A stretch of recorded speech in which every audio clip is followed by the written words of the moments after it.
ঈদের সপ্তম দিনেও রাজধানীতে ফেরা মানুষের উপচে পড়া ভিড় সদরঘাট লঞ্চ টার্মিনালে। সে সময়েও কোনো ভোগান্তি না থাকায় উচ্ছ্বাস প্রকাশ করেছেন যাত্রীরা। তবে বাস ও সিএনজির বিরুদ্ধে বেশি ভাড়া নেওয়ার অভিযোগ করেছেন তারা। মাহতাব মিনহাজের প্রতিবেদন।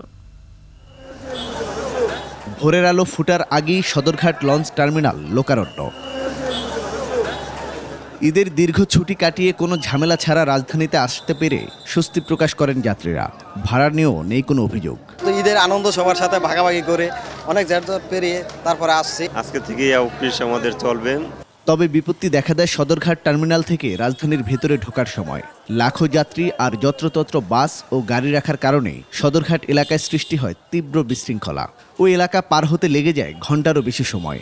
নিরাপত্তার ঝুঁকি নিয়ে অনেকেই লাগেজ ব্যাগ নিয়ে হেঁটে রওনা দেন। কত মানুষ অনেক দূর দূরান্তে যাবে, আসলে তাদের তো এই মুহূর্তে নিরাপত্তার কোনো নেই। আমাদের তো কালকে অফিস আছে, এর জন্য তাড়াতাড়ি বের হয়ে গেছি। আগের মতো কুলিরা ঝামেলা না করলেও রাজধানীতে প্রবেশে বাস সিএনজির বিরুদ্ধে অতিরিক্ত ভাড়া চাওয়ার অভিযোগ যাত্রীদের। মাহতাব মিনহাজ, 21 টেলিভিশন, ঢাকা।